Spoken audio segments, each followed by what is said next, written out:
Hey, what's up? This is Chosen, and we have finally gotten time to lay out the full legendary tier list broken down by each class, showing the images of the gem and what the gem does with a little description up top. So what we're going to do on this one is just walk you through some of the methodology and the way that we come up with these rankings, and then we'll go through and just kind of talk about it really quick to give you full context on our release of the full legendary gems tier list. Let's get into it.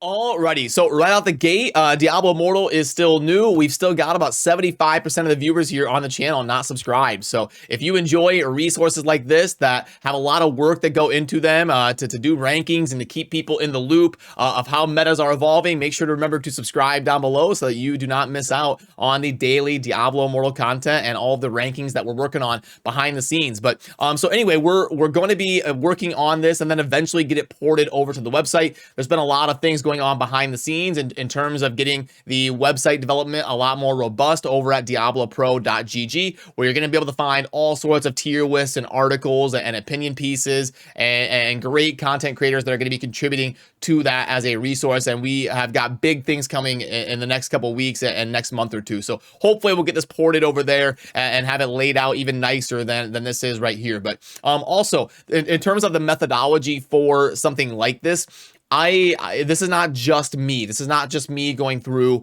and give you my opinion. On this resource here, I probably got the opinion of about 20 different people for like content creators, top players, people that play different classes than me, and all sorts of stuff like that. So you see something like this on my channel, the vast majority of the time, it's not just me doing these rankings. It is a little bit of a collective of opinions, and I like doing that because it's never going to be perfect. Obviously, a tier list is going to have all sorts of biases involved, and it will never be scientific. But I try to do my best for mitigating individual bias as I can, and you do that by getting multiple different perspectives. So if you disagree or if you have insight, definitely let me know down below. I am more than open to updating stuff like this once every week or two and really trying to evolve it with how the community is feeling, so that you can feel confident when you see a resource of ours or you go on our website that it is something that is getting multiple perspectives and is being constantly updated. But now we'll kind of go through and we'll talk about some of the main talking points here, and I'll just kind of quickly give you an overview of each gem. So Zod, if for the 1-star gems, what I did was I just went in the order that they occur in the market. Like when you go to the buy screen, this is the order that they show up in the market. You start with the 1s and the 2s, and then you get to the 5-star gems, and they just go in that order. But I'll quickly go through them here. Zod, it's in relation to your ultimate skills. I was actually going to do a dedicated video talking about ultimate skills because I think they're very, very underwhelming. It's not like Overwatch where you build up your ultimate and then it's a super impactful moment and it happens every minute or two. In Diablo Immortal, it seems to take like 5 to 10 minutes to charge up your ultimate. And then when you do it, it doesn't seem that impactful. So I hope that they either make it way more often, make it charge way faster, and then or make them way more impactful. I would probably lean towards just making them way more often because you almost feel bad about using it. It's like if you've ever played Skyrim, it takes so much work to farm the ingredients to make potions that you feel bad using your potions. So you end up beating the game with like 987 potions in your inventory because you have to go gather so many resources and it's such a pain that you feel bad of using it. That's kind of what ultimates feel like in Diablo Immortal. So I hope they adjust that. But anyway, that's a long-winded way of saying the Zod Stone, because of those reasons, is not very impactful.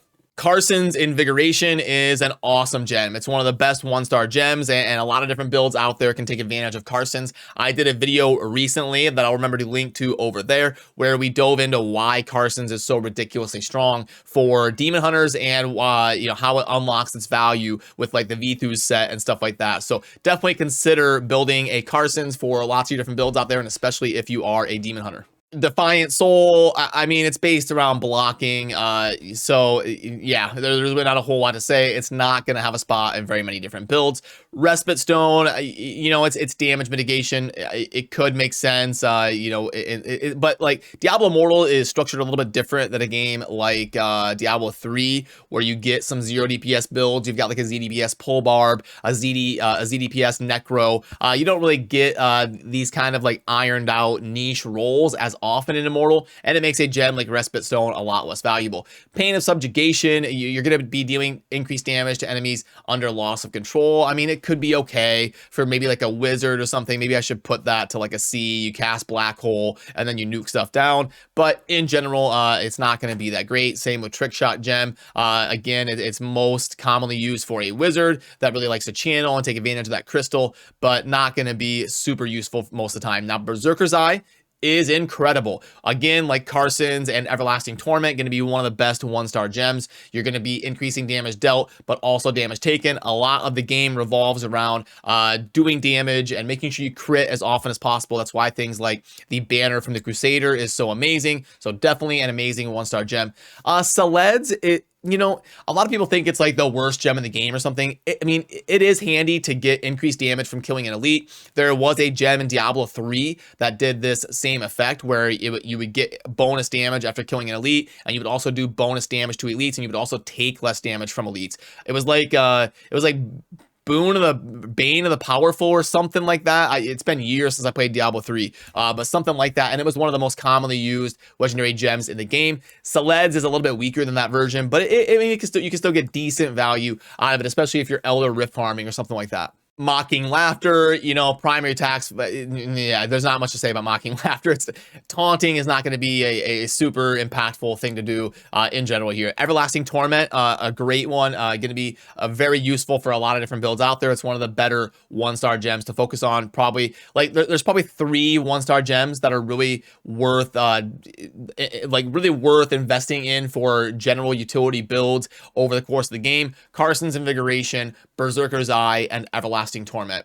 You know, your Chain of Death, your Nightmare Wreath, Black Rose, you know, some of these things can be interesting, but not really going to be a recommendation for a lot of different builds. Of these last 4, Black Rose is probably the best because you get a chance to like immobilize people in PvP or something. But, you know, the 3 that I mentioned are going to be really the 1-stars that are most typically going to be watched over. Then we move into the 2-star gems. Now, from what I see for trading on the market and stuff like that, Power and Command seems to be the most popular 2-star gem for some reason. And I think it's because it's so generally useful. There was a mechanic in Diablo 3 called like Convention of Elements, or no, Focus and Restraint. Focus and Restraint would be your primary abilities and then your cooldown abilities. And Power and Command is the same thing. It buffs your primary, then it buffs your skills, then it buffs your primary, and each time that it cycles between the two, you have a chance to dispel a negative effect. So a very, very generally useful gem that a lot of builds can get power out of,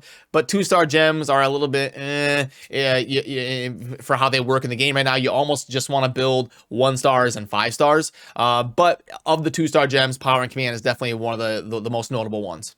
Follower's Burden, you know, obviously it's going to have the most use on something like a necromancer. Other than that, it's going to be really niche and not that great. The Hunger isn't as bad as people think. It does buff your attack speed, which is super nice, and you get some consistent healing. So it's not like an F tier trash can for everybody, but you know, it's still extremely niche.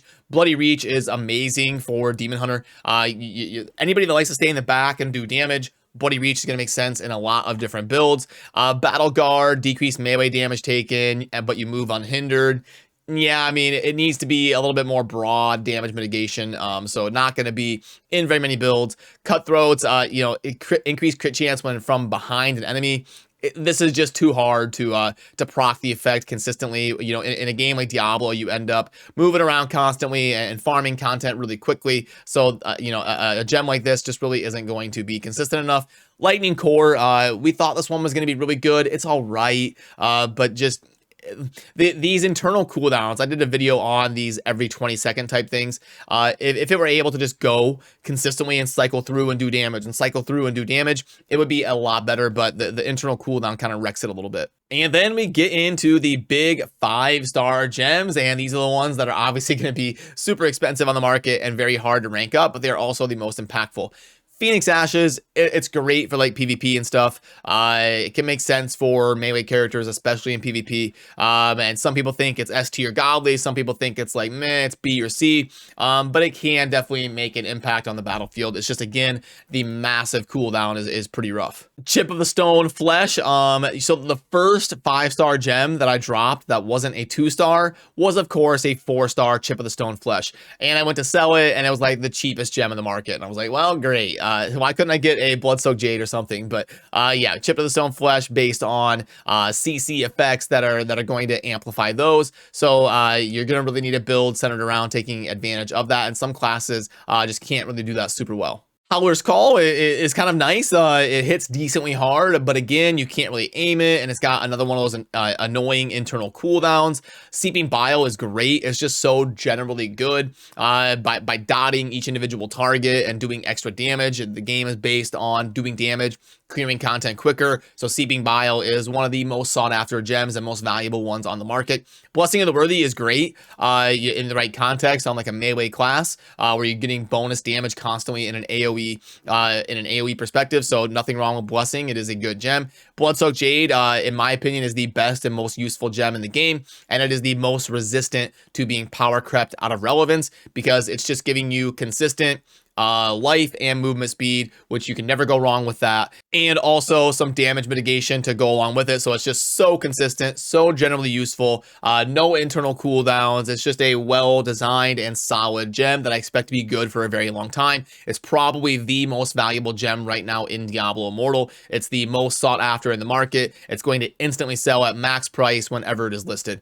Echoing Shade, Bottled Hope, and Swenson's are all a little bit more niche. Bottled Hope is going to be one of the better ones here of these last gems. Can be really amazing for anybody applying buffs. You've got Crusader, but it's going to be useful with good builds on basically any class that you're putting it on. So yeah, that is all of the gems and all of them laid out on the tier list here. I will continue to gather feedback from people and work on getting this ported over to the website. I will also link to this spreadsheet down below if you would like to pull it up and look at it whenever you would like. If you're browsing through the market and you would like a little bit of perspective on gems, I'll put it on there so that you can pull it up on your end. And also I'll link it on my channel as well, so you can always get the most up-to-date version, because I'll probably be playing around with these rankings as people give me feedback and change my mind, or other top players, content creators, and stuff like that go through and update this as well. We've got a whole team behind the scenes that hangs out, grinding together and working on resources like this to try and keep you in the loop of how those resources are shaping up as well. So as always, have a great rest of your day. Thanks for watching, and I will see you soon in the next video. Peace.